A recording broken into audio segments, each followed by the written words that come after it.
ವಿಡಿಯೋದಲ್ಲಿ ನಾನು ನಿನ್ನೆ ತಾನೇ ನಿಮಗೆ ಹೇಳಿದ್ದೆ 365 ಬತ್ತಿಯ ದೀಪಾರಾಧನೆ ನಾನು ನಾಳೆ ಅಂದರೆ ಇವತ್ತು 3ನೇ ಕಾರ್ತಿಕ ಸೋಮವಾರ ದಿನ ಹಚ್ಚಬೇಕು ಅಂತ.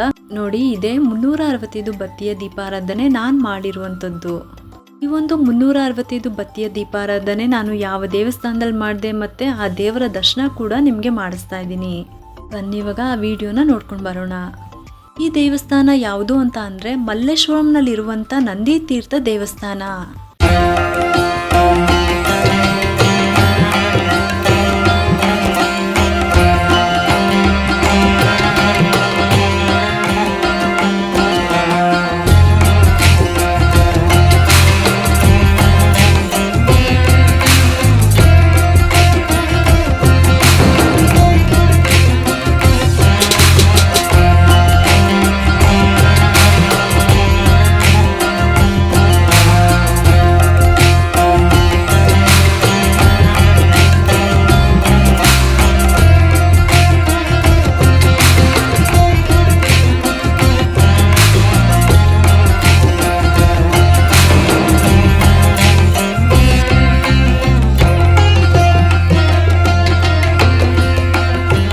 ಈ ದೇವಸ್ಥಾನದ ಮಹತ್ವದ ಬಗ್ಗೆ ನಾನು ಆಲ್ರೆಡಿ ವಿಡಿಯೋ ಮಾಡಿ ಶೇರ್ ಮಾಡಿದ್ದೀನಿ. ಆ ಲಿಂಕ್ನ ಡಿಸ್ಕ್ರಿಪ್ಷನ್ ಬಾಕ್ಸ್ನಲ್ಲೂ ಕೂಡ ಕೊಟ್ಟಿರ್ತೀನಿ, ಒಂದ್ಸಲಿ ಚೆಕ್ ಮಾಡಿ ನೋಡಿ.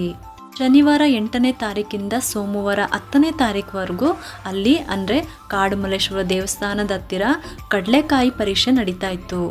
ಕಡಲೆಕಾಯಿ ಪರೀಕ್ಷೆನಲ್ಲಿ ಪ್ರತಿ ವರ್ಷನೂ ಕೂಡ ಅಷ್ಟೇ ಕಡಲೆಕಾಯಿಂದನೇ ದೇವ್ರಿಗೆ ಅಲಂಕಾರವನ್ನು ಮಾಡ್ತಾರೆ. ನಂದಿ ಎಷ್ಟು ಚೆನ್ನಾಗಿ ಕಾಣಿಸ್ತಾ ಇದ್ದಾರೆ ಅಲ್ವಾ, ಕಡಲೆಕಾಯಿಂದ ಅಲಂಕಾರ ಮಾಡಿರೋದು ಎಷ್ಟು ಚೆನ್ನಾಗಿ ಕಾಣಿಸ್ತಾ ಇದ್ದಾರೆ. ನಾವು ವಿಡಿಯೋದಲ್ಲಿ ನೋಡೋದಕ್ಕಿಂತ ನಾವು ಹತ್ತಿರದಿಂದ ನೋಡ್ತೀವಲ್ವಾ, ಆಗ 2 ಕಣ್ಣು ಕೂಡ ಸಾಲದು. ನಮ್ಮ ರೈತರು ಕಷ್ಟಪಟ್ಟು ಬೆವರು ಸುರಿಸಿ ಅವ್ರು ಬೆಳೆದಿರುವಂಥ ಬೆಳೆನ ತಂದು ಇಲ್ಲಿ ಕೊಡ್ತಾರೆ. ಅದರಿಂದಲೇ ದೇವ್ರಿಗೆ ಅಂದರೆ ಮೊದಲನೇ ಬೆಳೆ ಏನಿರುತ್ತೆ, ರೈತರು ಬೆಳೆದಿರುವ ಮೊದಲನೇ ಬೆಳೆ ಏನಿರುತ್ತೆ ಅದರಿಂದ ದೇವರಿಗೆ ಅಲಂಕಾರವನ್ನು ಮಾಡ್ತಾರೆ. ನಮ್ಮ ಹಿಂದೂ ಸಂಪ್ರದಾಯದಲ್ಲಿ ಭೂಮಿನಲ್ಲಿ ನಾವೇನೇ ಕಷ್ಟಪಟ್ಟು ಬೆಳೆದ್ರೂ ಕೂಡ ಅದರಿಂದ ಬರುವಂಥ ಫಲ ಏನಿರುತ್ತೆ ಅದನ್ನು ನಾವು ಮೊದಲು ದೇವ್ರಿಗೆ ಅರ್ಪಿಸುವಂಥ ವಾಡಿಕೆ ನಮ್ಮಲ್ಲಿದೆ.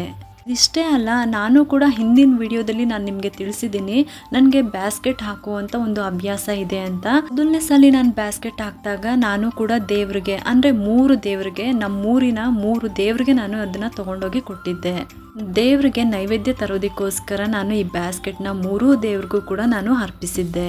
ಹೂಗಳನ್ನು ತರೋದಕ್ಕೆ, ಹಣ್ಣು ಕಾಯಿ ತರೋದಕ್ಕೆ ಮತ್ತು ನೈವೇದ್ಯವನ್ನು ತರೋದಕ್ಕೋಸ್ಕರ ಅಲ್ಲಿರುವಂಥ ಅರ್ಚಕರು ಅದನ್ನು ಉಪಯೋಗಿಸ್ಕೊತಾ ಇದ್ದಾರೆ. ಇದೇ ಥರನೇ ನಮ್ಮ ರೈತರು ಕೂಡ ಅವರು ಬೆಳೆದಿರುವಂಥ ಮೊದಲ ಬೆಳೆ ಏನಿರುತ್ತೆ ಅದನ್ನು ದೇವ್ರಿಗೆ ಅರ್ಪಿಸುವಂಥ ವಾಡಿಕೆ ಇದೆ. ಇನ್ನು ಈ ದಿನ 3ನೇ ಕಾರ್ತಿಕ ಸೋಮವಾರ.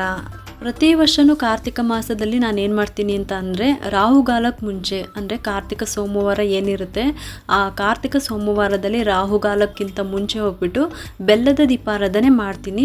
ನಮ್ಮ ಮನೆ ಹತ್ರ ಇರುವಂಥ ಶಿವನ ದೇವಸ್ಥಾನದಲ್ಲಿ ಬೆಲ್ಲದ ದೀಪಾರಾಧನೆ ಮಾಡ್ತೀನಿ. 4 ಕಾರ್ತಿಕ ಸೋಮವಾರದಲ್ಲಿ 1 ಕಾರ್ತಿಕ ಸೋಮವಾರದಂದು ನಾನು ಉಪವಾಸ ಮಾಡ್ತೀನಿ. ಅಂದರೆ ನಾನು ಉಪವಾಸ ಮಾಡುವಂಥದ್ದು ನಿರಾಹಾರಿಯಾಗಿ ನಾನು ಉಪವಾಸ ಮಾಡ್ತೀನಿ.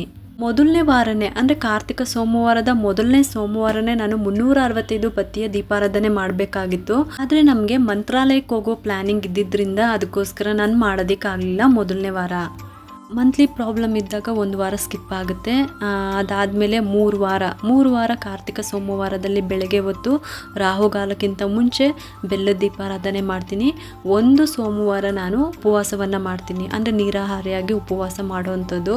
ಮತ್ತು 1 ಸೋಮವಾರ 365 ಬತ್ತಿಯ ದೀಪಾರಾಧನೆ. ಈ ನಮ್ಮ ನಂದಿ ತೀರ್ಥ ದೇವಸ್ಥಾನದಲ್ಲಿ ನಾನು 365 ಬತ್ತಿಯ ದೀಪಾರಾಧನೆ ಮಾಡ್ತೀನಿ.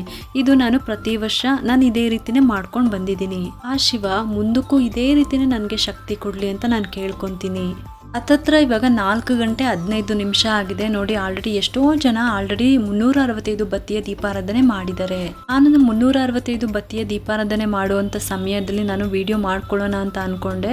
ಆದರೆ ನಾನು ದೇವಸ್ಥಾನಕ್ಕೆ ಹೋಗಿದ್ದು ನಾನು ಒಬ್ಬಳೇ ಹೋಗಿದ್ದು, ಅದಕ್ಕೋಸ್ಕರ ಆಗಲಿಲ್ಲ. ಬೇರೆಯವ್ರಿಗೆ ಮೊಬೈಲ್ ಕೊಟ್ಬಿಟ್ಟು ಸ್ವಲ್ಪ ವೀಡಿಯೋ ಮಾಡಿ ಅಂತ ಕೇಳ್ಕೊಬೋದಾಗಿತ್ತು. ಆದರೆ ಯಾಕೋ ನನ್ನ ಮನಸ್ಸು ಒಪ್ಪಲಿಲ್ಲ. ಯಾಕೆಂದರೆ ಕೆಲವು ದೇವಸ್ಥಾನದಲ್ಲಿ ನಾವು ಒಂದು 4 ಜನಕ್ಕೆ ಹೆಲ್ಪ್ ಆಗಲಿ ಅನ್ನೋ ಕಾರಣಕ್ಕೆ ನಾವು ವೀಡಿಯೋ ಮಾಡ್ಕೊತೀವಿ.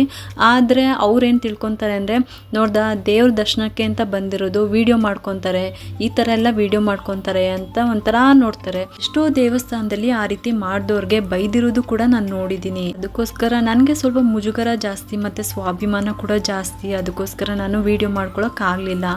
ಈಗ ನಾನು ಸ್ಕ್ರೀನ್ ಮೇಲೆ ತೋರಿಸ್ತಿರೋ ಅಂಥ 365 ಬತ್ತಿಯ ದೀಪಾರಾಧನೆ ನೋಡಿ, ಯಾರೋ ಒಬ್ಬರು ಮಾಡಿಬಿಟ್ಟು ಹೋಗಿರೋ ಅಂಥದ್ದು ಎಷ್ಟು ಚೆನ್ನಾಗಿದೆ ಅಲ್ವಾ. ನಾವೆಲ್ಲೇ ಈ ರೀತಿ ದೇವಸ್ಥಾನಕ್ಕೆ ಹೋದಾಗ ಅಲ್ಲಿ ನಾವು ಸ್ವಲ್ಪ ಅಬ್ಸರ್ವ್ ಮಾಡಿದ್ರೆ ಒಬ್ಬೊಬ್ಬರು ಒಂದೊಂದು ರೀತಿನಲ್ಲಿ ಅವ್ರಿಗೆ ಗೊತ್ತಿರುವಂಥ ರೀತಿನಲ್ಲಿ ಅವರು ದೀಪಾರಾಧನೆ ಮಾಡಿರ್ತಾರೆ. ಅದನ್ನು ನಾವು ನೋಡಿದಾಗ ನಾವು ಕಲಿಯುವಂಥದ್ದು ಎಷ್ಟೋ ಇರುತ್ತೆ ಅಂತ ಗೊತ್ತಾಗುತ್ತೆ ಅಲ್ವಾ. ಹಂಗಂತೂ ಈ ದೀಪಾರಾಧನೆ ತುಂಬ ಅಂದರೆ ತುಂಬಾ ಇಷ್ಟ ಆಯಿತು. ಎಷ್ಟು ಚೆನ್ನಾಗಿ ಮಾಡಿದ್ದಾರೆ ಅಂತ. ಇದರಲ್ಲೇ ನಾನು ಮಾಡಿರುವಂಥ ದೀಪಾರಾಧನೆ ಕೂಡ ಇದೆ. ನಾನು ಹಿಂದಿನ ವಿಡಿಯೋದಲ್ಲಿ ನಾನು ನಿಮಗೆ ಏನು ಹೇಳಿದ್ನೋ, ಯಾವ ರೀತಿ ಸಿದ್ಧತೆ ಮಾಡ್ಕೊಂಡಿದ್ನೋ, ನಾನು ಅದೇ ರೀತಿಯೇ ನಾನಿಲ್ಲಿ ದೀಪಾರಾಧನೆ ಮಾಡಿದ್ದೀನಿ. ಬನ್ನಿ ಇವಾಗ ನಾನು ಮಾಡಿರುವಂಥ ದೀಪಾರಾಧನೆ ಒಂದ್ಸಲಿ ನೋಡ್ಕೊಂಬರೋಣ. ನೋಡಿ, ಇದು ನಾನು ಮಾಡಿರೋವಂಥದ್ದು.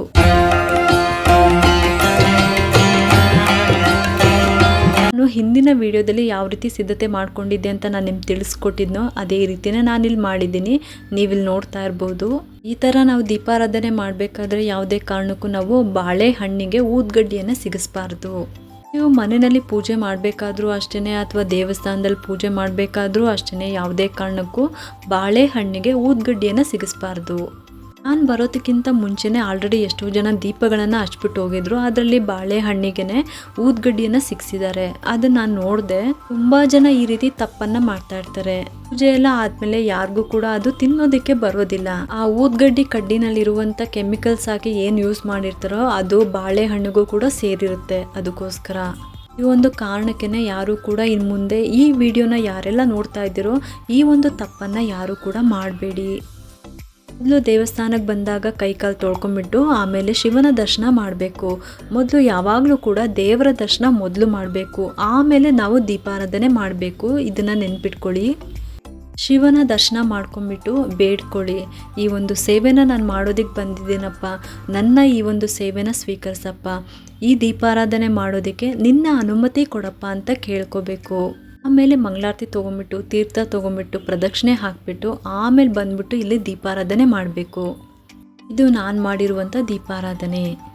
ಕಾರ್ತಿಕ ಮಾಸದ 3ನೇ ಸೋಮವಾರ ನಾನು ಯಾವ ರೀತಿ ಮಾಡಿದೆ, ಯಾವ ದೇವಸ್ಥಾನದಲ್ಲಿ ಮಾಡಿದೆ ಅಂತ ಸಂಪೂರ್ಣವಾಗಿ ವಿವರವಾಗಿ ತಿಳಿಸ್ಕೊಟ್ಟಿದ್ದೀನಿ. ಈ ಒಂದು ಉಪಯುಕ್ತ ಮಾಹಿತಿ ನಿಮ್ಗೆ ಇಷ್ಟ ಆಗಿದ್ದರೆ ಒಂದು ಲೈಕ್ ಮಾಡಿ, ಶೇರ್ ಮಾಡಿ ಮತ್ತು ಸಬ್ಸ್ಕ್ರೈಬ್ ಮಾಡಲು ಮರಿಬೇಡಿ. ಏಕೆಂದರೆ ನೀವು ಮಾಡೋ ಒಂದು ಸಬ್ಸ್ಕ್ರೈಬಿಂದ ನಮ್ಮಂತಹ ಸಣ್ಣ ಸಣ್ಣ ಚಾನಲ್ಸ್ಗೆ ಒಂದು ಸಪೋರ್ಟ್ ಮಾಡ್ದಂಗೆ ಆಗುತ್ತೆ.